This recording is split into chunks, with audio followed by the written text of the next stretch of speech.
우리 교회는 겉으로 보기에는 참 평온하고 은혜로운 곳이었어요. 매주 주일이면 성도들이 웃으며 인사를 나누고 예배당 안은 찬양 소리로 가득 찼지요. 하지만 그 평화로운 수면 아래에서 조금씩 균열이 생기기 시작한 것은 예배당 리모델링 이야기가 나오면서부터였습니다. 지은 지 27년이 된 건물은 이제 성도들이 신앙생활을 하기에 크고 작은 불편함이 뒤따르는 상태였기에 더는 미룰 수 없는 숙제와도 같았지요. 저는 담임 목사로서 이 과정이 우리 공동체의 믿음을 정갈하게 다듬는 시간이 되기를 바랐지만 리모델링이라는 화두가 던져지자마자 당회 안에서는 예상치 못한 긴장감이 감돌았습니다. 회의가 시작되자마자 안 장로님은 목소리를 높였어요. 목사님, 요즘 젊은 사람들이 교회를 고를 때 가장 먼저 보는 게 공간의 분위기입니다. 라며 운을 떼시더니 전문가에게 맡겨서 완전히 세련되게 바꿔야 한다고 주장하셨지요. 안 장로님은 본인이 아는 대형 건설사 인맥을 동원하면 비용도 절감하고 가장 최신 유행하는 인테리어를 들여올 수 있다며 저를 강하게 압박했습니다. 교회의 장래를 생각한다면 어설픈 수리가 아니라 과감한 투자가 필요하다는 것이 그분의 결론이었어요. 그 말씀 끝에는 자신이 이번 공사에 필요한 재정적 기여를 아끼지 않겠다는 확신에 찬 의지가 담겨 있었습니다. 하지만 강 장로님은 그 기세를 단숨에 꺾어버렸습니다. 안 장로님, 교회가 백화점도 아닌데 화려함만 쫓아서야 되겠습니까? 라며 정면으로 맞서셨거든요. 강 장로님은 우리가 27년 동안 이 자리에서 지켜온 기도의 흔적들이 가장 큰 자산이라며 외부 사람들의 손을 빌리는 대신 우리 성도들이 직접 헌신해서 필요한 부분만 조금씩 고쳐가야 한다고 강조하셨습니다. 그런데 강 장로님은 제 눈을 똑바로 보며 굳이 덧붙이셨지요. 목사님, 제가 평생 권사님들과 함께 닦아온 이 바닥에 어디 모르는 업체 사람들이 함부로 발을 들이게 하겠습니까? 라는 말 속에는 신앙적 명분보다 본인이 관리해온 교회의 질서에 그 누구도 끼어들지 못하게 하려는 강한 독점욕이 서려 있었습니다. 두 분의 대립은 당회실의 공기를 순식간에 차갑게 얼려버렸어요. 안 장로님은 현실적인 자금력과 효율을 따지지 않으면 이 공사는 시작조차 할 수 없다고 제 결단을 촉구했고, 강 장로님은 오랜 시간 교회를 지켜온 성도들의 마음을 다스리는 건 오직 저와 장로님들만이 할 수 있는 일이라며 외부 세력의 유입을 철저히 경계하셨습니다. 저는 그 사이에서 조율자가 되기 위해 무던히 애를 썼습니다. 안 장로님의 실질적인 계획도 강 장로님의 전통을 향한 고집도 어느 한쪽이 전적으로 틀린 것은 아니었기에 어떻게든 아우르고 싶었지요. 하지만 회의가 거듭될수록 두 분은 단순히 공사 방법을 논하는 게 아니라 누가 이 공동체의 실질적인 방향키를 쥐고 있는지를 확인하려 들었습니다. 예배를 준비하는 순간에도 제 내면은 온전히 평안할 수 없었습니다. 강단 위에 서면 장로님들의 자리가 유독 크게 다가왔거든요. 예배당이 깨끗해진다는 소식에 들떠 있는 성도들의 미소 뒤로 저는 이미 시작된 미묘한 갈등의 전조를 직감하고 있었습니다. 안 장로님은 당당한 표정으로 저를 바라보며 본인의 제안이 받아들여지기를 기다렸고, 강 장로님은 인자한 미소로 성도들을 응대하면서도 제가 안 장로님의 계획에 혹여나 동조하지는 않는지 시시각각 살피고 계셨지요. 외벽을 칠하고 지붕을 고치기도 전에 성도들의 마음속에 보이지 않는 금이 가고 있다는 사실이 저를 가장 힘들게 했습니다. 안 장로님은 예배가 끝난 뒤에도 저를 붙들고 집요하게 설득하셨어요. 목사님, 제 인맥을 통하면 이 공사는 아무 문제 없이 진행될 겁니다. 라며 구체적인 시공 자료까지 들이미셨지요. 반면 강 장로님은 다른 쪽에서 목사님, 제가 성도들에게 이미 다 말해두었습니다. 라며 제 허락도 없이 자신의 방식이 성도들의 뜻인 것처럼 포장하셨습니다. 목사님은 그저 제가 정한 기도 일정에만 신경 써주시면 됩니다. 라는 그분의 태도에서는 목회자를 돕는 동역자가 아니라 자신의 권위 아래 교회를 통제하려는 서슬퍼런 집착이 느껴졌습니다. 원론적인 명분 뒤에 숨은 두 분의 자존심 대결을 지켜보는 제 가슴은 타 들어가는 것 같았어요. 주일 밤, 저는 홀로 하나님 앞에 무릎을 꿇고 지혜를 구했습니다. 이 교회의 주인이 오직 주님이신데 왜 우리 안에서는 사람의 목소리가 이토록 크게 울려 퍼지는 것인지 묻고 또 물었지요. 건물을 관리하고 보수하는 일보다 더 시급한 것은 우리 안에 도살인 가식과 탐욕을 걷어내는 일임을 깨달았지만 장로님들은 여전히 각자의 성벽을 쌓는 데만 집중하고 계셨습니다. 특히 기도를 방패 삼아 자신의 입지만을 강화하려는 강 장로님의 고집과 돈을 앞세워 모든 것을 주무르려는 한 장로님의 태도 사이에서 제가 선포해야 할 진리가 무엇인지 간절히 기도했지만 현실의 장벽은 너무나 높았습니다. 두 분의 갈등은 갈수록 그 양상이 선명해졌습니다. 안 장로님은 교회의 장래를 위해 과감한 변화가 필수적이라며 제 목회를 지원하겠다고 강조하셨고, 강 장로님은 자신들의 방식이 곧 교회의 영적인 질서를 지키는 유일한 길이라며 저를 가르치려 드셨습니다. 서로를 존중하던 예의 바른 말투 뒤로 상대의 권위를 부정하는 날 선 기류가 그럴 때마다 저는 숨이 막히는 기분이었지요. 이 싸움은 단순히 리모델링 방식의 문제를 넘어 공동체의 본질을 시험하는 큰 파도처럼 다가왔습니다. 저는 그저 제 자리를 지키며 주님이 보여주실 명확한 응답을 기다리는 것 외에 할 수 있는 일이 없었습니다. 당회원들 사이의 의견 차이는 해결될 기미 없이 평행선을 달렸습니다. 회의가 거듭될수록 리모델링의 본래 취지는 희미해지고 서로의 영향력을 확인하려는 소모적인 공방만이 가득 찼습니다. 저는 이들의 모습 속에서 각자가 쌓아올린 자기만의 의를 지키려는 처절한 집착을 보았습니다. 하나님의 집을 수리한다는 거룩한 이름 뒤에 숨겨진 인간의 민낯을 마주하며 저는 참담한 심경을 감출 수 없었습니다. 27년의 세월 동안 지켜온 교회의 평안이 이토록 허약하게 흔들릴 수 있다는 사실이 저를 무척이나 당혹스럽게 만들었습니다. 저는 다시 주님의 말씀 앞에 서서 마음을 가다듬었습니다. 성벽을 재건할 때 닥쳐왔던 수많은 방해 속에서도 오직 주님의 일에만 전념했던 그 결단이 지금 저에게도 필요함을 절실히 깨달았어요. 당회실의 무거운 공기와 장로님들의 서늘한 반응이 제 마음을 조여왔지만 저는 이 소란함 끝에 주님이 예비하신 질서가 있음을 믿으려 했었습니다. 이제 막 시작된 이 갈등이 공동체를 어떤 형편으로 몰고 갈지 예측하기 어려웠지만 저는 오직 주님께서 제 마음의 중심을 붙들어 주시기만을 구했습니다. 예배당의 형체보다 제 신앙의 중심이 먼저 무너지지 않기를 기도하며 저는 길고 고요한 시간을 견뎌내고 있었습니다. 교회 안의 공기는 당회실 문을 넘어 성도들이 모이는 식당과 친교실까지 빠르게 번져나갔어요. 예배당 리모델링을 두고 벌어지는 두 장로님의 기싸움은 이제 단순한 의견 차이를 넘어 누구의 줄에 서야 하는지를 결정해야 하는 실존적인 문제로 변해버렸지요. 저는 강단에서 성도들의 얼굴을 마주할 때마다 예전과는 다른 서늘한 기운을 느꼈습니다.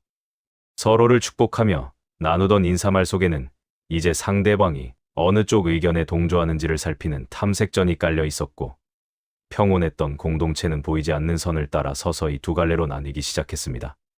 그 균열의 틈을 가장 먼저 파고든 것은 안 장로님의 재력이었습니다. 안 장로님은 평소 재정 지원이 열악했던 청년부를 집중적으로 공략하기 시작했어요. 청년부 수련회 비용을 전액 찬조하는 것은 물론이고 오랫동안 교체를 미뤄왔던 연습실의 낡은 악기들과 임양 장비들을 최고급으로 한꺼번에 바꿔주셨지요. 안 장로님은 청년들을 모아놓은 자리에서 우리 교회의 미래는 젊은이들에게 있는데 그동안 너무 인색했다며 목소리를 높이셨습니다. 본인이 주도하는 리모델링이 성사되어야만 청년들이 마음껏 찬양하고 즐길 수 있는 세련된 공간이 들어설 수 있다며 돈의 힘을 빌려 젊은 여론을 자기 편으로 끌어들였어요. 청년들은 안 장로님의 파격적인 지원에 열광했습니다. 그동안 우리가 얼마나 불편하게 지냈는지 아느냐며 안 장로님처럼 화끈하게 밀어주는 분이 계셔야 교회가 활력을 되찾을 수 있다는 말들이 청년부 안에서 터져나왔지요. 안 장로님은 그 기세를 몰아 청년들의 부모 세대에게까지 영향력을 뻗쳤습니다. 자신의 사업체 인맥을 통해 성도들의 취업 문제를 상담해주거나 개인적인 필요를 채워주며 안 장로가 주도권을 쥐어야만 우리 자녀들의 미래가 밝아진다는 논리를 교회 전반에 퍼뜨렸어요. 은혜라는 단어 뒤에 숨은 물질의 위력은 생각보다 훨씬 더 빠르고 강력하게 성도들의 마음을 흔들어 놓았습니다. 하지만 강 장로님도 순순히 물러서지 않았습니다. 안 장로님이 돈으로 사람들을 모으기 시작하자 강 장로님은 오랜 세월 유대감을 쌓아온 권사회와 노년층 성도들을 결집해 방어막을 쳤어요.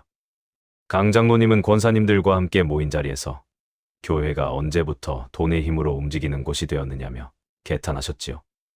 안 장로님 같은 세속적인 세력이 들어와서 27년 동안 우리가 지켜온 재단을 허물려고 한다며 위기감을 조성해 성도들의 신앙적 자존심을 자극하셨습니다. 강 장로님은 기도가 부족해서 저런 사단이 일어나는 것이라며 특별 기도회라는 명분을 내세워 본인에게 충성하는 성도들을 단단히 묶어두었습니다. 권사님들은 강 장로님의 말씀에 적극적으로 호응했습니다. 돈 좀 있다고 교회를 제 집처럼 주무르려 한다며 안 장로님을 향해 날선 비판을 쏟아냈고, 리모델링은 우리 손으로 직접 고쳐가며 정성을 들여야 하나님의 기쁨이 된다는 논리로 맞섰지요. 강 장로님은 예배 전후로 권사님들과 밀착하여 대화를 나누며 안 장로님의 계획이 통과되면 우리 교회의 전통은 다 사라지고 껍데기만 남을 것이라며 공포심을 불어넣었습니다. 강 장로님이 관리해온 이 촘촘한 인맥의 네트워크는 안 장로님의 자본 공세에 대항하는 거대한 성벽이 되어 공동체를 양분해버렸습니다. 저는 교회를 오가며 성도들이 나누는 대화를 우연히 듣게 될 때마다 가슴이 찢어지는 것 같았어요. 안 장로님이 이번에 청년부 애들 밥 사준 거 봤느냐며 역시 돈이 최고라는 한쪽의 말에 다른 쪽에서는 기도보다 돈이 앞서면 그게 어디 교회냐며 비아냥대는 소리가 들려왔지요. 성도들은 이제 예배의 은혜를 나누기보다 누구에게 어떤 대접을 받았는지, 누구의 말이 더 논리적인지를 따지는 데 시간을 쏟았습니다. 리모델링이라는 화두가 던져지기 전에는 한 가족처럼 지냈던 사람들이 이제는 식탁에 앉을 때도 서로의 눈치를 보며 끼리끼리 모여 앉는 풍경이 일상이 되어버렸습니다.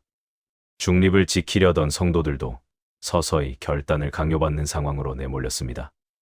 안 장로님의 혜택을 받은 청년들의 부모는 강 장로님 쪽 권사님들에게 눈총을 받아야 했고, 강 장로님의 기도회에 참석하지 않는 사람들은 영적으로 미성숙한 사람 취급을 당하며 소외되었지요. 저는 목양실에 앉아 성도들이 서로를 경계하며 갈라지는 소리를 들으며 참담한 심경을 감출 수 없었습니다. 27년 된 낡은 예배당 건물을 고치는 것보다 더 시급한 것은 돈과 인맥으로 조각난 성도들의 깨진 마음을 치유하는 일이었지만, 이미 번져나간 갈등의 불길은 제 통제 범위를 넘어서고 있었어요. 주일 오후가 되면 교회 마당에는 미묘한 긴장감이 흘렀습니다. 안 장로님은 청년부 임원들을 데리고 다니며 세를 과시했고, 강 장로님은 권사님들에게 애워싸여 영적인 권위를 세우고 있었지요. 두 세력 사이에서 오가는 인사는 예의 바른 듯했으나 그 눈빛 속에는 서로를 향한 강한 불신과 적개심이 담겨 있었습니다.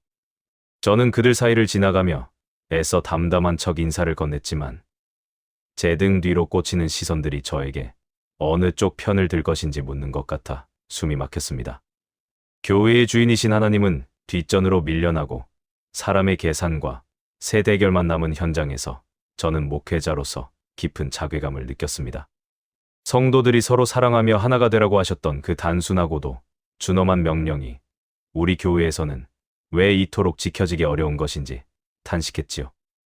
리모델링이라는 명분 아래 숨겨진 인간의 탐욕이 얼마나 무서운 전염병인지를 뼈저리게 실감하는 시간이었습니다.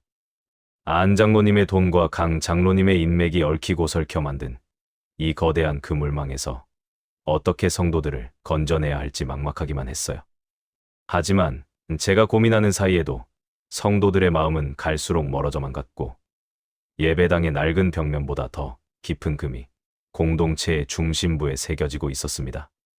그러던 중 안 장로님이 먼저 단독 면담을 요청하며 저를 찾아오셨지요. 안 장로님은 자리에 앉자마자 제 안색을 살피는 척하시더니 목사님 고생이 많으신데 제가 이번 리모델링만 제 계획대로 통과시켜 주시면 교회에 즉시 거액의 건축 헌금을 출연하겠습니다. 라며 단도직입적으로 거래를 제안하셨습니다. 안 장로님의 제안은 거기서 멈추지 않았어요. 목사님도 이제는 현실을 보셔야지요. 라며 제 자녀들의 학업 문제나 은퇴 후의 노후 대책까지 은근히 언급하셨습니다. 리모델링 안건이 본인의 구상대로 결정되면 그 모든 과정을 제가 책임지고 지원해 드릴 테니 당회에서 제 편만 들어달라는 노골적인 회유였지요. 안 장로님은 이것이 결코 부정한 뇌물이 아니라 고생하는 목회자에 대한 당연한 예우이자 교회 전체를 위한 상생의 길이라고 포장하셨습니다. 물질의 힘을 빌려 제 양심의 가책을 덜어주려는 그분의 교묘한 말솜씨 뒤로 돈으로 목회자의 리더십을 사려는 서슬퍼런 탐욕이 느껴졌습니다. 안 장로님이 떠나고 얼마 지나지 않아 이번에는 강 장로님이 저를 찾아오셨습니다. 강 장로님은 안 장로님과는 전혀 다른 방식으로 저를 압박하기 시작했어요. 목사님, 저 안 장로의 세속적인 방식을 그냥 두어서는 안 됩니다. 라며 재직들의 마음은 이미 본인이 다 잡아두었으니 걱정 말라고 안심시키셨지요. 그러면서 강 장로님은 이번 기회에 재직들을 설득해 목사님의 목회비를 대폭 인상하고 사역 환경을 획기적으로 개선하는 안을 제가 앞장서서 추진하겠습니다. 라는 달콤한 약속을 건네셨습니다. 안 장로의 돈 공세에 맞서 교회의 신앙적 정통성을 지키는 대가로 확실한 보상을 해주겠다는 거래였습니다. 강 장로님의 제안은 겉보기에 매우 신앙적이고 합리적으로 들렸습니다. 목사님이 안정적으로 사역에만 집중하실 수 있도록 돕는 것이 장로의 본분이라며 안 장로의 자본 중심적 리모델링을 함께 막아내자고 제 손을 잡으셨지요. 하지만 그분의 눈빛 속에는 목회자를 자신의 영향력 아래 두어 안 장로와의 싸움에서 승리하기 위한 상징으로 이용하려는 속내가 뻔히 보였습니다.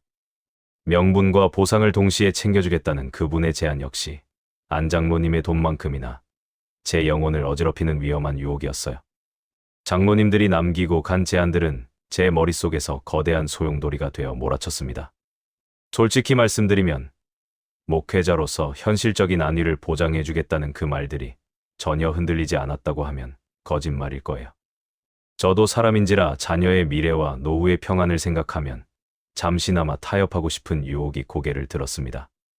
안 장로님의 제안을 받아들이면 교회의 재정 고민이 단번에 해결될 것 같았고, 강 장로님의 제안을 따르면 성도들의 지지를 등에 업고 편안하게 목회할 수 있을 것만 같았지요. 하지만 그 어느 쪽을 선택하더라도 그것은 하나님이 아닌 사람을 주인으로 모시는 일이라는 사실이 저를 괴롭혔습니다. 저는 텅 빈 목양실에서 홀로 주님의 말씀을 묵상하며 이 갈등의 실체를 마주했습니다. 광야에서 사단이 예수님께 던졌던 그 세 가지 유혹이 지금 제 눈앞에 장로님들의 얼굴을 하고 나타난 것 같았지요. 돌을 떡으로 만들라는 물질의 유혹, 성전 꼭대기에서 뛰어내려 영예를 얻으라는 유혹, 그리고 세상 영광을 줄 테니 절하라는 권력의 유혹이 제 목회자로서의 사명을 시험하고 있었습니다. 장로님들이 내민 달콤한 독은 결국 제 목회의 생명력을 갉아먹고 교회를 하나님의 집이 아닌 인간의 거래처로 전락시킬 것이 뻔했습니다. 제 마음의 흔들림을 주님 앞에 정직하게 내려놓았을 때 비로소 장로님들의 제안이 얼마나 허망한 것인지 보이기 시작했습니다. 안 장로님이 약속한 돈도, 강 장로님이 약속한 보장도 결국은 공동체를 분열시키고 저를 그들의 꼭두각시로 만들려는 덫에 불과했지요. 제가 사람의 비위를 맞추어 얻어내는 평화는 가짜일 뿐이며 그 끝에는 영적인 파멸만이 기다리고 있음을 깨달았습니다. 저는 두 장로님이 내민 그 교묘한 제안들을 단호히 거절해야 한다는 결론에 도달했지만 그 결단이 가져올 후폭풍을 생각하니 다시금 마음이 무거워졌습니다. 장로님들은 제가 흔쾌히 대답하지 않자 점차 노골적으로 제 입장을 묻기 시작했습니다. 안 장로님은 교회의 장래를 생각하는 결단이 필요하다며 매일같이 연락을 취해오셨고, 강 장로님은 재직들의 여론이 언제까지 목사님을 기다려주지 않을 것이라며 은근한 협박을 섞어 압박하셨지요. 제 목양실은 더 이상 평온한 기도의 공간이 아니라 인간의 욕망이 부딪히는 전쟁터가 되어버렸습니다. 저는 이 유혹의 덫에서 어떻게 벗어나야 할지, 그리고 장로님들에게 어떤 방식으로 제 거절의 의사를 밝혀야 할지 고민하며 깊은 침묵 속으로 들어갔습니다. 이 거래의 끝에는 결국 교회의 거룩함이 훼손되는 비극만이 남을 것이라는 확신이 들었습니다. 하나님은 저에게 화려한 건물이나 넉넉한 목회비를 원하시는 것이 아니라 오직 진실함으로 성도들을 이끄는 목회자의 중심을 원하고 계셨거든요. 저는 장로님들이 내민 그 달콤한 제안들을 걷어내고 오직 주님의 공의만을 선포해야 할 때가 왔음을 직감했습니다. 비록 그 길이 험난하고 많은 것을 잃어야 하는 길일지라도 목회자로서의 양심을 팔아 안락을 얻을 수는 없었지요. 저는 떨리는 마음을 가라앉히며 장로님들에게 보낼 답변을 준비했습니다. 사람의 손에 들린 떡보다 하나님의 입에서 나오는 말씀으로 살아야 한다는 그 준엄한 진리를 제 삶으로 증명해야 하는 순간이었지요. 안 장로님의 물질도 강 장로님의 명분도 저를 구원할 수 없음을 선언하며 저는 다시 한번 주님의 도우심을 간절히 구했습니다. 그러나 제 거절의 의사가 전달되기도 전에 당회에서는 리모델링 안건을 두고 상상조차 하지 못했던 파행이 예고되고 있었습니다. 당회에서 합의점을 찾지 못한 채 맴돌던 갈등은 결국 전 재직이 모이는 회의 자리로 옮겨 붙었습니다. 예배당 수리를 둘러싼 두 갈래의 고집이 평행선을 달리면서 공동체 전체가 이 문제를 마주해야 하는 상황에 직면했지요. 저는 회의를 주재하기 위해 강단 위에 놓인 성경책 앞에 섰지만 재직들 사이의 감도는 살벌한 기운에 숨이 막힐 것만 같았습니다. 안 장로님을 지지하는 젊은 집사들과 강 장로님의 영향력 아래 있는 권사님들은 서로를 향해 차가운 시선을 던졌고 회의장 안에는 무거운 정적과 날선 긴장감이 교차했습니다. 회의의 시작을 알리는 기도가 끝나기 무섭게 안 장로님 측의 한 집사가 먼저 발언권을 얻어 포문을 열었어요.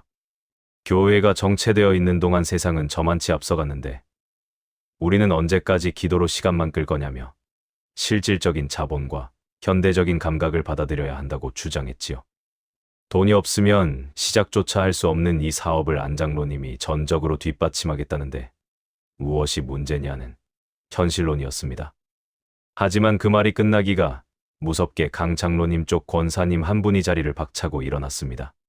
신성한 예배당을 고치는 일에 어디 감히 자본의 논리를 들이대느냐며 돈 좀 있다고 유세를 부리는 것은 신앙인의 자세가 아니라고 거칠게 맞받아치셨지요. 그때부터 회의장은 수습하기 어려운 혼란에 빠져들었습니다. 앞서 안 장로님의 지원을 받았던 청년부, 리더, 집사들이 발언에 나서자 갈등은 더욱 험악해졌어요. 우리도 쾌적하고 세련된 공간에서 찬양하고 싶다며 어르신들의 고집 때문에 젊은이들이 교회를 떠나는 것을 방관할 거냐고 항변했지요. 그러자 권사님들은 버릇이 없다거나 신앙의 뿌리도 모르는 것들이라며 고성을 지르기 시작했습니다.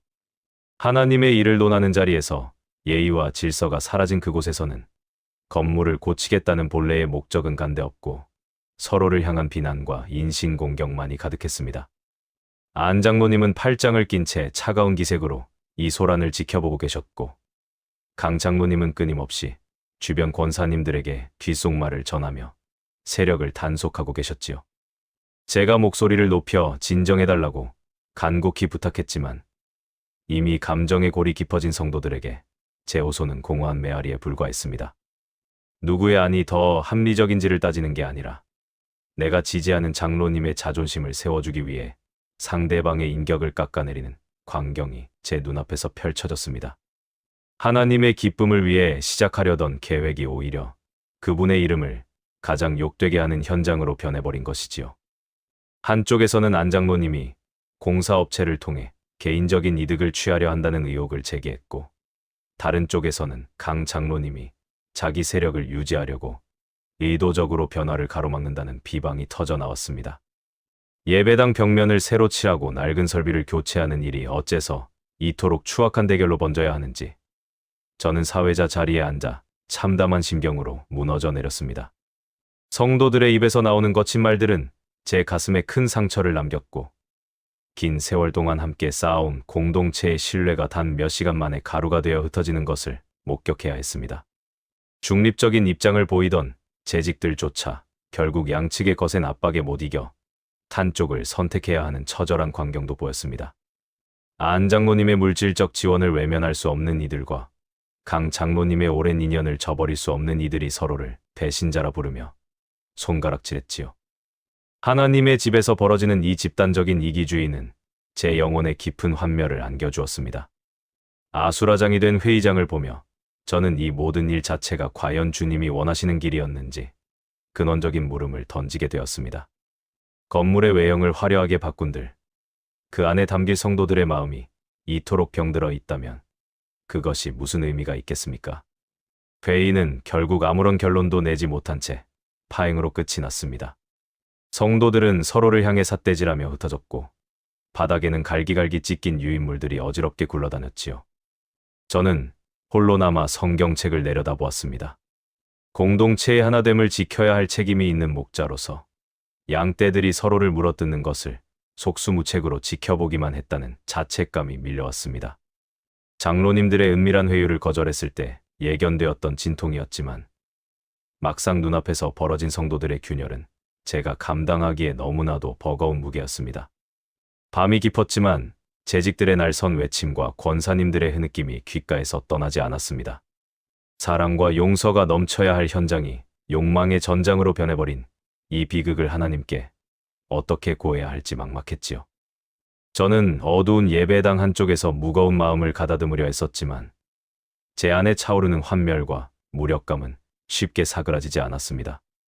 낡은 건물을 고치는 것보다 더 시급하게 보수해야 할 것은 우리들의 일그러진 신앙이었음을 저는 이 처참한 난장판을 통해서 뼈저리게 깨닫고 있었습니다.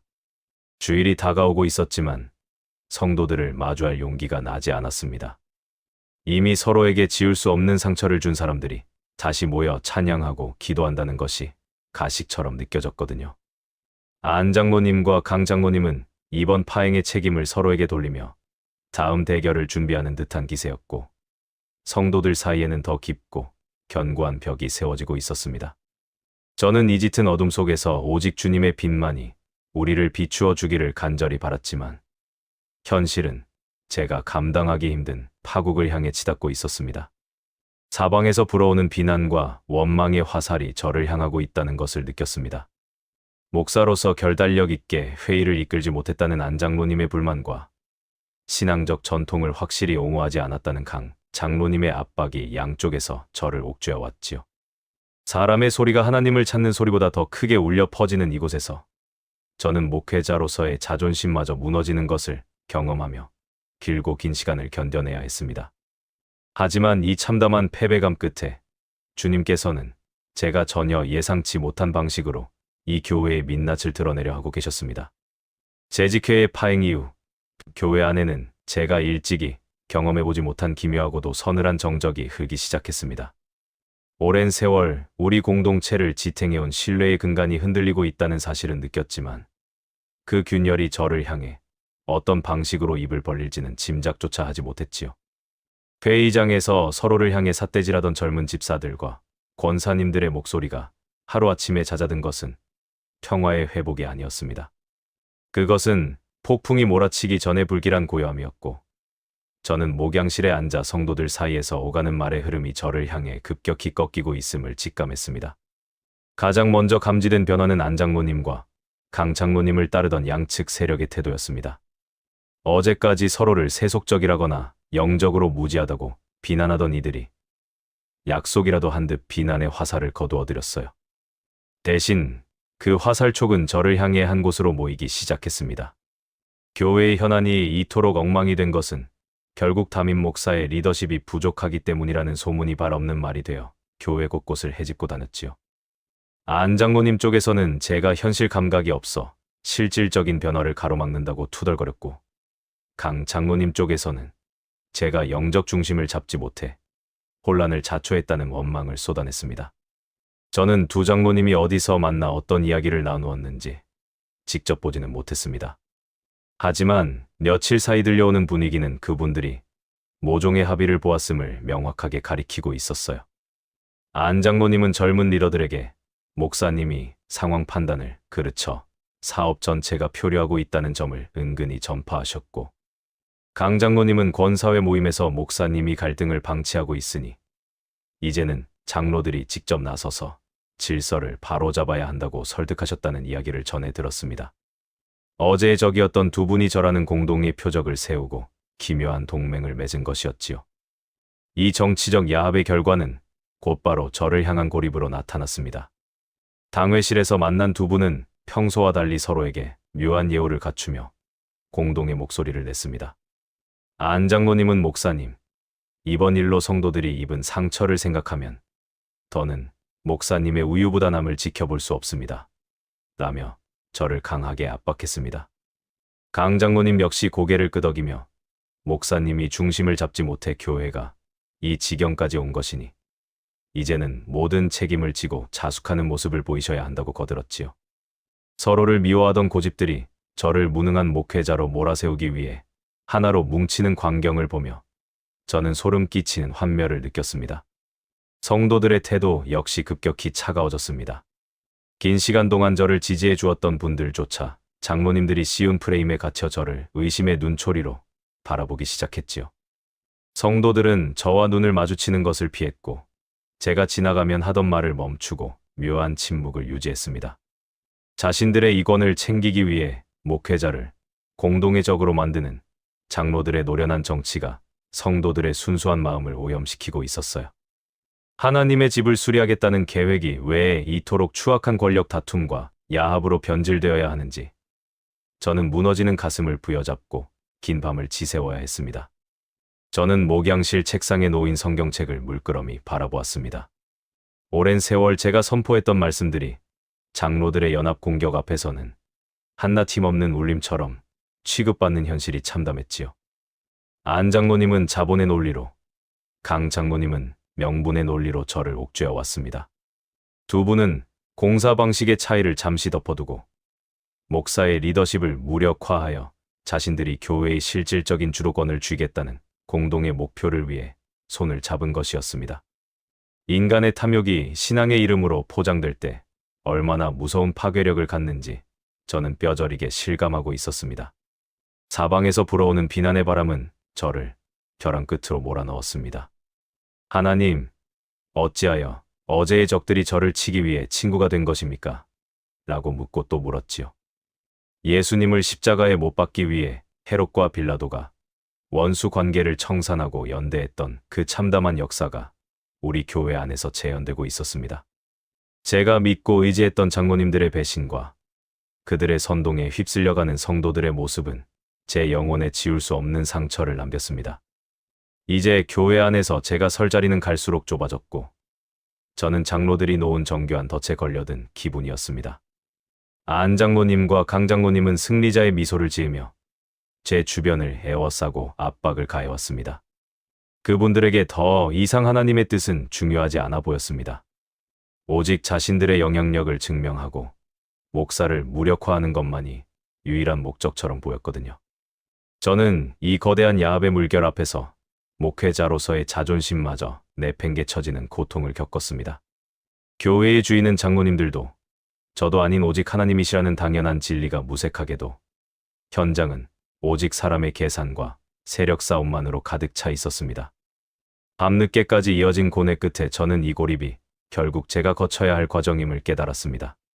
장로들이 내미는 회유에 흔들렸던 제 연약함을 돌아보며 사람의 정치가 교회를 지배하려 할 때 제가 지켜야 할 가치가 무엇인지를 주님께 간구했습니다. 비록 지금은 야합의 그림자가 저를 고립시켰지만 하나님께서는 이 처참한 상황을 통해 우리 공동체에 숨겨진 민낯을 완전히 드러내려 하고 계셨습니다. 저는 떨리는 손으로 성경을 덮으며 이제는 인간의 소란을 뒤로하고 오직 그분의 음성만을 찾아야 할 시간이 다가오고 있음을 느꼈습니다. 야합한 두 장로님이 공동의 목소리를 내기 시작하면서 교회 행정은 제 목회 활동을 돕는 지원 체계가 아니라 저를 옥죄고 감시하는 서슬퍼런 칼날로 변해버렸습니다.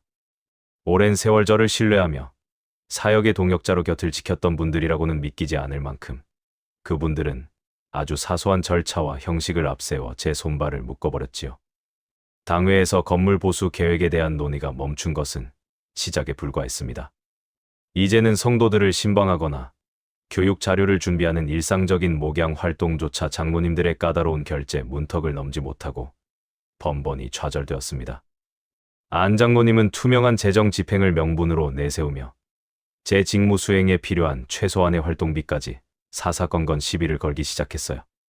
성도들의 경조사를 챙기거나 어려운 이웃을 돕기 위해 집행하던 긴급 구제비조차 영수증의 규격이나 사전 보고의 미비함을 지적하며 지급을 지연시켰지요. 목사님, 교회 돈은 성도들의 피 같은 헌금인데 이렇게 주먹구구식으로 쓰여서야 되겠습니까? 라며 저를 마치 공금을 횡령하려는 사람처럼 몰아세우는 그분의 차가운 눈빛을 마주할 때마다 제 가슴은 시커멓게 타 들어갔습니다. 재물의 힘을 쥐고 목회자의 자존심을 짓밟아 스스로 무너지게 하려는 그분의 의도는 너무나도 노골적이었습니다. 강 장로님 역시 철저한 절차 준수라는 명분을 방패 삼아 제 목소리를 지워나갔습니다. 제가 기획한 기도 모임이나 성경 공부가 당회의 정식 승인 절차를 거치지 않았다는 이유로 중단시키는가 하면 주일 주보에 실릴 제 목회 칼럼의 문구 하나하나까지 교리적 잣대를 들이대며 수정을 요구하셨지요. 목사님, 우리 교회의 질서를 바로잡기 위해 당분간은 모든 사안을 저희와 상의하고 진행하셔야 합니다. 라는 그분의 말씀은 협력이 아니라 굴복을 강요하는 최후 통첩과도 같았습니다. 장로님들의 조직적인 방해로 인해 저는 제 집무실에서 한 걸음도 나가지 못하는 포로가 되어버렸습니다. 이 처참한 고립의 순간 속에서 저는 다윗의 거친 들판을 떠올렸습니다. 사울왕의 끝없는 시기와 질투를 피해 황량한 동굴 속에 몸을 숨겨야 했던 그의 심경이 어떠했을지 저는 텅 빈 예배당에 앉아 묻고 또 물었지요. 다윗은 아무런 잘못도 없이 목숨을 위협받으며 배신당하는 고통을 겪었습니다. 저 역시 하나님의 일을 한다는 이름으로 모였던 장로님들에게 사방이 막힌 채 내동댕이 쳐진 기분이었기에 그가 흘렸던 고독한 눈물이 제 뺨을 타고 흘러내렸습니다. 인간적인 억울함과 분노가 가슴 끝까지 차올랐지만 저는 그럴수록 그가 동굴 속에서 견뎌냈던 침묵의 무게를 묵상하려 했었습니다. 다윗에게는 사울을 단번에 제거하고 고통을 끝낼 기회가 분명히 있었습니다. 하지만 그는 기름 부음받은 자를 해치는 것은 주님의 방식이 아니라는 고백과 함께 칼을 내려놓았지요. 저를 향해 행정의 칼날을 휘두르는 장로님들을 보며 저 역시 똑같이 세상의 법이나 힘으로 대항하고 싶은 유혹이 없었던 것은 아닙니다. 하지만 그가 이름 없는 골짜기에서 오직 신앙만을 피난처로 삼았던 것처럼 저 또한 이 척박한 상황을 저에게 허락된 연단의 자리로 받아들여야 함을 깨달았습니다. 장로님들과 싸워 이겨 제 자리를 지키는 것이 목적이 아니라 이 시간을 통해 제 안에 남아있는 교만과 위선을 먼저 씻어내야 한다는 준엄한 가르침이 들려왔습니다. 성도들은 장로님들의 서슬퍼런 기세에 눌려 저를 멀리했고 저는 교회 안에서 철저히 혼자가 되었지요. 하지만 이 외로운 순간은 역설적이게도 제가 사람의 소리를 지우고 오직 내면의 깊은 울림에 귀를 기울이게 하는 은총의 기회가 되었습니다. 장로님들이 사사건건 시비를 걸며 제 활동을 제한할수록 저는 제가 진정으로 의지했던 것이 목회자로서의 권위나 행정적 편리함이었음을 깨닫고 뉘우쳤습니다. 주님은 저를 가장 낮은 곳으로 낮추셔서 제가 붙잡아야 할 것은 오직 본질적인 은혜뿐임을 뼈저리게 가르쳐주고 계셨습니다. 긴 시간 동안 이어지는 행정적 압박은 제 육신과 정신을 극도로 지치게 만들었습니다. 매일 아침 결제 서류를 들고 장로님들의 눈치를 살펴야 하는 현실이 참담했지요. 하지만 저는 예선지자들이 거친 땅에서 하나님께 물었던 것처럼 매 순간 지혜를 구했습니다. 주님, 이 메마른 자리에서 제가 마셔야 할 생명수가 어디에 있습니까? 라고 부르짖을 때마다 제 마음속에는 세상이 줄 수 없는 평안이 차올랐습니다. 인간의 정치가 아무리 견고한 성벽을 쌓아 저를 가둘지라도 주님의 공의와 사랑은 그 성벽을 넘어 제 영혼을 적시고 있었습니다. 장로님들은 자신들의 조직적인 방해에 제가 지쳐 항복하기를 기다리는 듯했습니다. 당회 회의 때마다 제 목소리를 묵살하고 사역의 모든 통로를 막아버리며 제 무능함을 입증하려 안달이 나 있었지요. 하지만 저는 그분들을 향해 날선 비난을 던지는 대신 묵묵히 기도의 자리를 지켰습니다. 제가 인간적인 해명을 늘어놓을수록 갈등의 불길은 더욱 거세질 뿐임을 알았기에 저는 제 억울함을 오직 하늘의 판단에 맡기며 인내의 시간을 겨눴습니다. 침묵은 패배가 아니라 진실이 드러나기를 기다리는 가장 강력한 응답임을 믿었기 때문입니다. 저는 이제 고뇌의 자리를 갈무리하고 다시 현실의 들판을 마주할 준비를 하고 있었습니다. 장로님들의 압박은 여전히 계속되고 있었고 제 앞에는 더 험난한 시험이 기다리고 있음을 알고 있었지요. 하지만 제 마음속에는 이전과는 다른 담대함이 자리 잡기 시작했습니다. 사람의 눈치를 보며 자리를 지키려던 비겁함 대신 오직 진리만을 따르기로 결심한 자에게 주시는 영적 힘이 제 영혼을 감싸고 있었거든요. 그러나 제 결심과는 상관없이 교회 밖에서는 저를 무너뜨리기 위한 더 조직적이고 악의적인 소문들이 피어오르고 있었습니다. 행정적인 압박에도 제가 묵묵히 자리를 지키자 저를 향한 공격은 이제 공적인 시비를 넘어 음습한 비방의 영역으로 넘어갔습니다. 확인되지 않은 말들이 성도들의 단체 대화방과 소모임을 통해 독버섯처럼 번져나가며 교회의 공기를 오염시키기 시작했지요. 저는 복도를 지나다 우연히 마주친 성도들의 대화 속에서 그동안 쌓아온 신뢰가 얼마나 허망하게 무너져 내리는지 목격해야 했습니다. 목사님이 이번에 특정 업체랑 따로 만났다는 소문 들었어. 거기서 뒷돈을 챙기려다가 장로님들한테 걸렸다더라고. 식당 구석에서 들려온 한 집사님의 나직한 목소리에 제 가슴은 철렁 내려앉았습니다. 어쩐지 평소에 청렴한 척하더니 뒤로는 자기 챙길 거 다 챙기고 있었나 봐. 목회자, 도덕성이 이 모양이라니 정말 실망이야. 이어지는 다른 성도의 맞장구는 비수가 되어 제 심장에 꽂혔지요. 사실무근인 이야기가 마치 증명된 진실처럼 살이 붙어 공동체 전체로 퍼져나가고 있었습니다. 비방은 시간이 갈수록 더 자극적이고 구체적인 형태로 변질되었습니다. 안 장로님 측에서는 제가 업체로부터 부당한 제안을 받았다는 허위 사실을 흘렸고, 강 장로님 측에서는 제가 목회자로서 조적절한 처신을 하고 다닌다는 식의 모호한 비난을 덧붙였지요. 목사님이 요즘 밤늦게 누굴 만난다는 소문이 있던데 그게 사실이면 정말 큰일 아니야? 라는 식의 의혹은 성도들 사이에서 파렴치한 괴담으로 부풀려졌습니다. 제 목회 철학은 탐욕으로 왜곡되었고 제 삶은 부도덕한 위선으로 낙인 찍혔습니다. 오랜 시간 저를 믿고 따라주었던 분들조차 이 집요한 소문의 파도 앞에서는 속수무책으로 흔들렸습니다. 설마 우리 목사님이 그러셨겠어? 나던 조심스러운 의구심은 아니 땐 불뚝에 연기 나겠느냐는 군중 심리에 밀려 싸늘한 확신으로 변해갔지요. 주일 예배 시간, 강단에 선절을 바라보는 성도들의 눈빛은 예전의 존경과 신뢰가 아니었습니다. 무언가 구린 구석이 있는 사람을 훑어보는 듯한 차가운 시선과 경멸 섞인 표정들이 저를 향해 쏟아졌고, 저는 그 따가운 눈초리 아래서 가까스로 설교를 이어가야 했습니다. 진방을 가도 문전박대를 당하기 일쑤였고 인사조차 받지 않고 외면하는 성도들이 늘어갔습니다. 목사님, 요즘 말이 너무 많아서 당분간 우리 구역 모임에는 안 오셨으면 좋겠어요.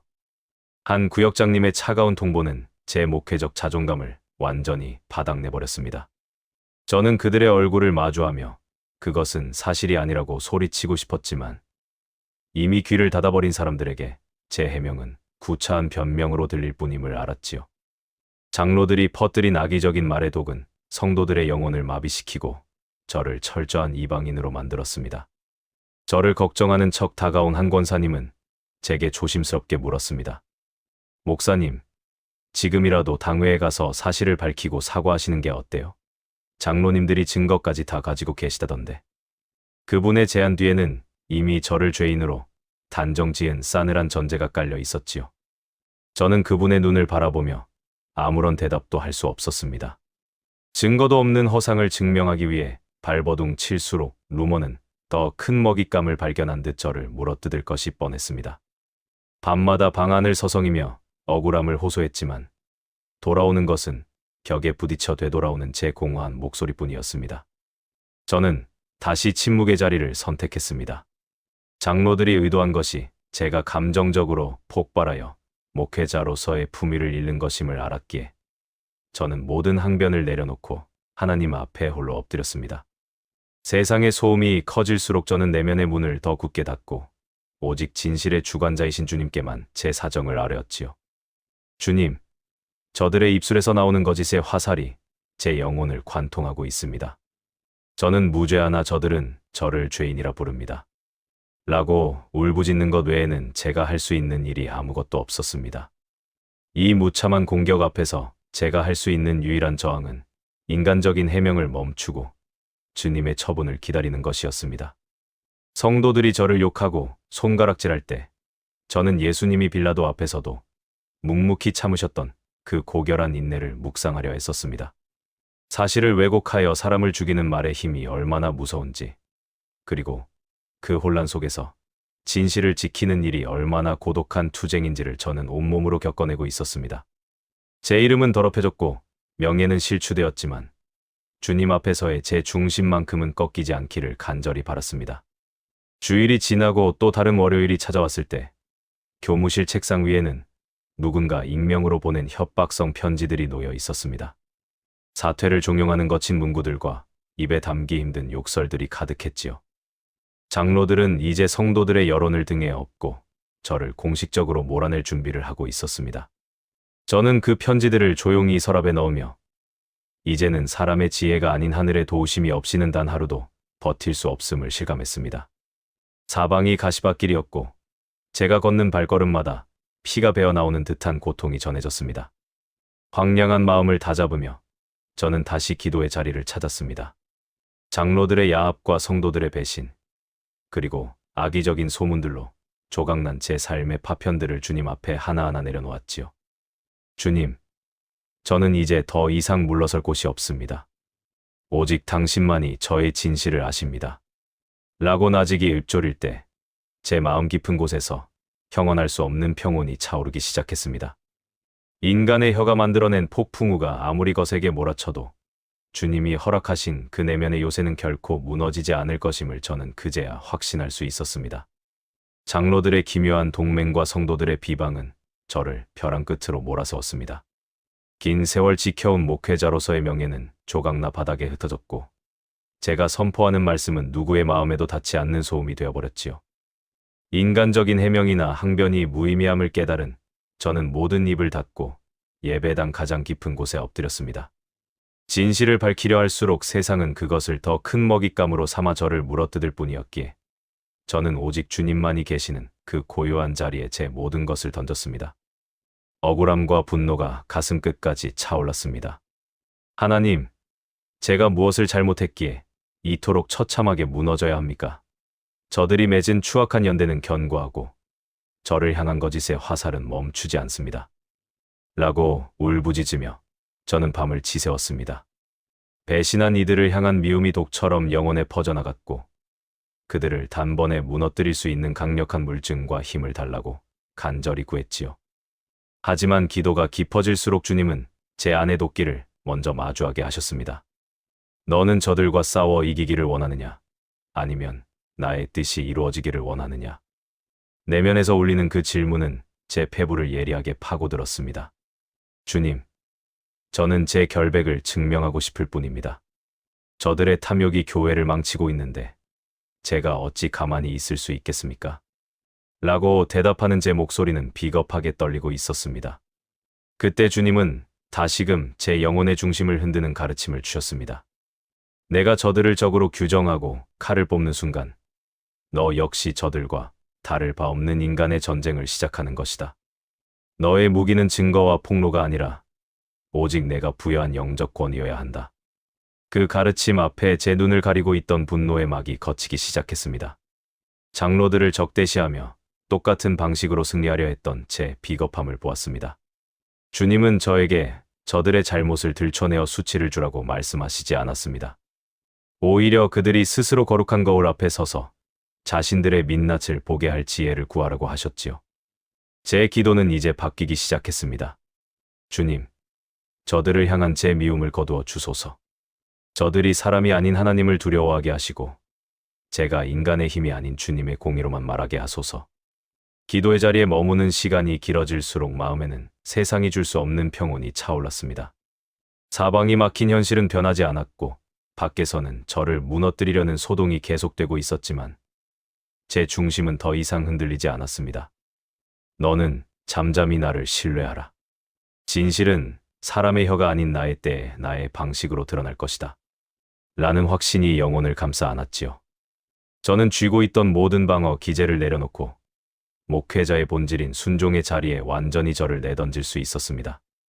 하나님은 제가 다음 주일 예배에서 선포할 구체적인 길을 보여주셨습니다.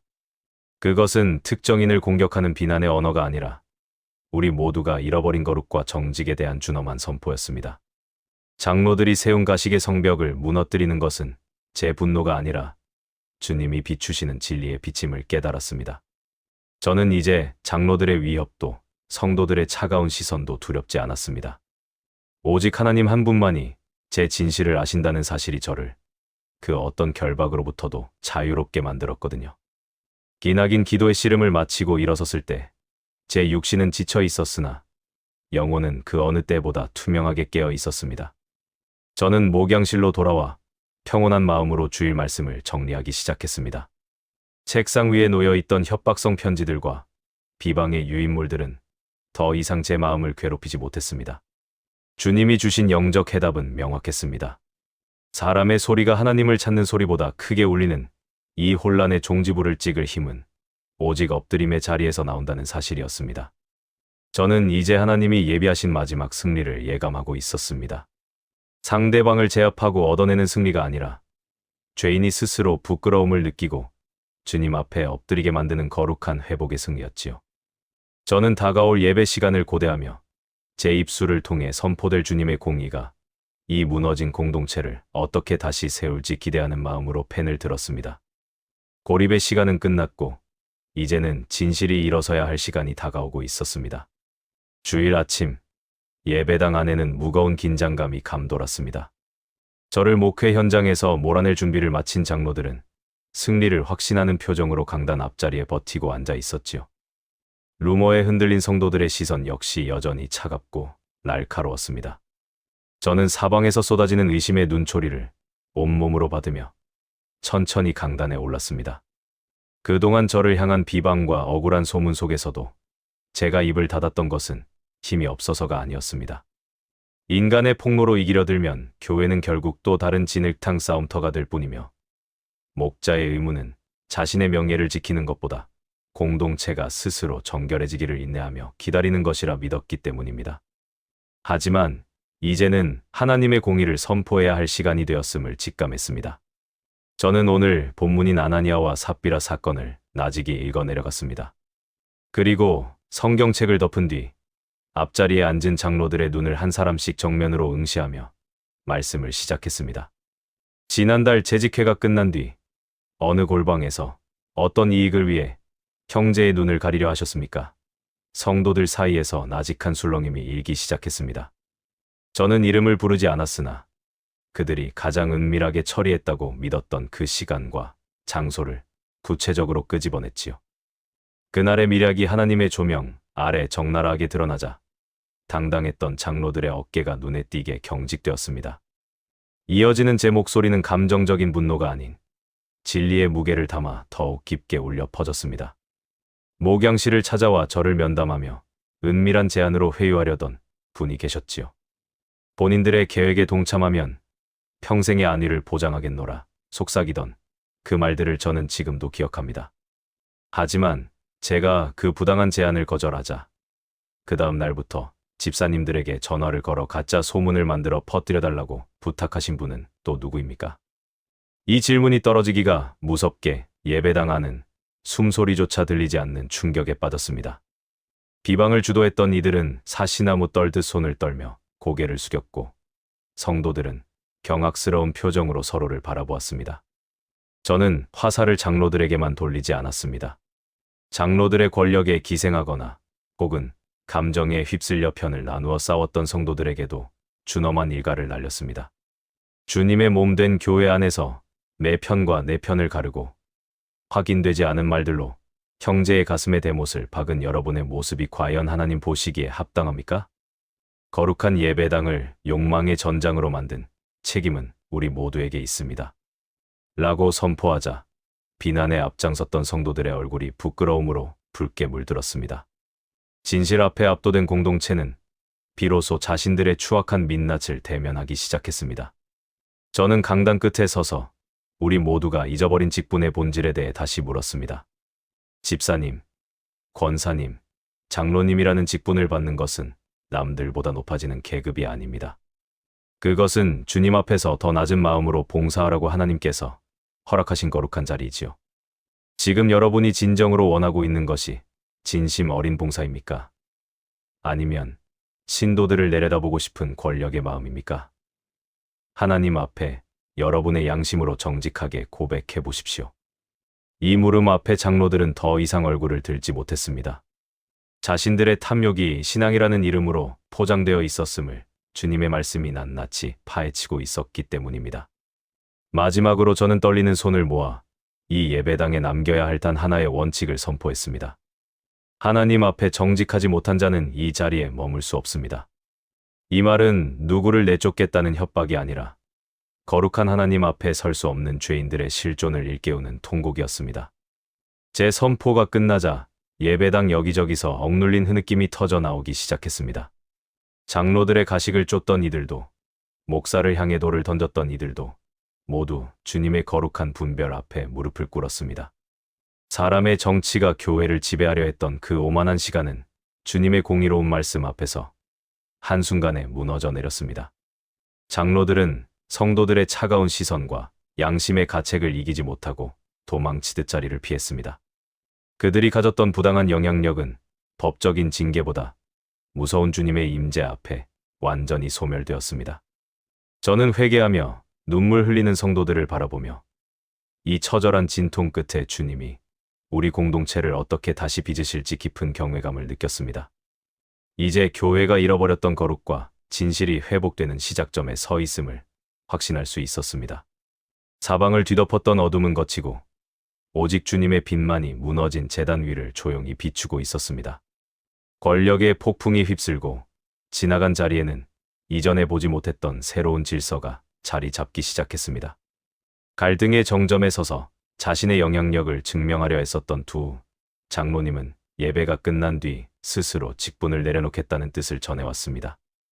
누군가의 강요나 법적인 강제력이 아니라 말씀의 거울 앞에 비춰진 자신들의 모습에 더는 그 자리를 지킬 명분이 없음을 깨달은 것이겠지요. 평생을 지켜온 직분을 한순간에 내려놓는 그분들의 뒷모습을 보며 저는 승리감보다는 목회자로서 형용할 수 없는 슬픔과 책임감을 동시에 느껴야 했습니다. 저 또한 한 사람의 인간이기에 지난 시간 성도들 사이에서 벌어진 편 가르기와 저를 향한 근거 없는 소문들에 휘말리며 극심한 고통을 겪었습니다. 목양실 문을 잠그고 홀로 앉아 있을 때면 저를 믿어주었던 이들의 차가운 변심과 악의적인 비방이 송곳처럼 가슴을 찔러왔지요. 하나님을 섬긴다는 이들이 어찌 이토록 잔인해질 수 있는지 원망하며 목회를 그만두고 싶다는 유혹에 빠졌던 순간도 한두 번이 아니었습니다. 하지만 이제야 뒤돌아보니 그 처절했던 갈등과 상처마저도 하나님이 우리 공동체를 다시 세우기 위해 허락하신 정화의 과정이었음을 깨닫게 됩니다. 교회 건물을 화려하게 단장하여 남들에게 과시하려 했던 욕심이 사라진 자리에는 성도 한 사람의 영혼을 어떻게 세울 것인가에 대한 본질적인 고민이 남았습니다. 수리 사업의 규모와 자금을 두고 다투던 소란스러운 목소리 대신 이제는 서로의 상처를 보듬고 자신의 허물을 고백하는 진솔한 나눔이 예배당을 채우고 있지요. 갈등의 중심에서 저를 비난했던 성도들이 하나둘 목양실을 찾아와 제 손을 잡고 눈물을 흘릴 때마다 저는 무너진 성벽을 재건하는 것은 격돌이 아니라 바로 이러한 진실한 회개와 용서라는 사실을 뼈저리게 실감하고 있습니다. 긴 세월 동안 우리를 옥죄었던 것은 건물의 낡음이 아니라 신앙이라는 이름 뒤에 숨겨두었던 인간의 권력욕과 탐욕이었습니다. 하나님은 이번 사건을 통해 우리 안에 도사리고 있던 그 추악한 뿌리를 완전히 드러내어 도려내 주셨습니다. 목회자로서 겪어야 했던 그 고독한 투쟁과 배신감은 제가 주님 앞에 더 낮아지고 정직해지기 위해 반드시 통과해야만 했던 관문이었습니다. 기억 속에 아프게 새겨진 그 모든 깨달음은 이제 제 목회의 가장 단단한 기초가 되었습니다. 고통스러웠던 지난날을 뒤로하고 주님이 주신 이 귀한 깨달음에 그저 감사할 뿐입니다. 이제 우리 교회는 화려한 외형을 뽐내는 곳이 아니라 누구든 자신의 연약함을 정직하게 내어놓고 위로받을 수 있는 진정한 안식처로 거듭나려 합니다. 사람의 정치가 말씀의 권위보다 앞서지 않도록 오직 진실과 거룩함만이 교회의 유일한 질서가 되기를 간절히 소망합니다. 비록 우리가 가진 공간이 소박하고 낡았을지라도 그 안에서 드려지는 예배가 주님 보시기에 가장 아름다운 성전이 되기를 기도하고 있습니다. 부족한 저의 고백과 우리 교회의 아픈 흔적을 끝까지 지켜봐 주신 여러분께 주님의 평안이 함께하기를 소망합니다. 우리가 삶의 자리에서 마주하는 수많은 상처와 오해 역시 결국은 우리를 더 온전하게 빚어가시는 하나님의 손길임을 믿으셨으면 좋겠습니다. 이 떨리는 간증이 지금도 이름 없는 자리에서 고독하게 기도의 자리를 지키고 계실 누군가에게 작은 위로가 된다면 목회자로서 제가 할 수 있는 소임은 다한 것이라 믿습니다. 여러분이 남겨주시는 따뜻한 공감의 한마디와 소중한 흔적들은 저처럼 홀로 짐을 지고 가는 목회자들과 성도들에게는 보이지 않는 큰 격려와 은혜의 나눔이 될 것입니다. 제 간증이 필요한 이웃이 있다면 그저 편하게 나누어 주십시오. 진실한 마음을 전하는 그 작은 배려가 고독 속에서 하나님의 응답을 간절히 기다렸었던 과거의 저처럼 누군가에게는 다시 일어설 힘이 될지도 모릅니다.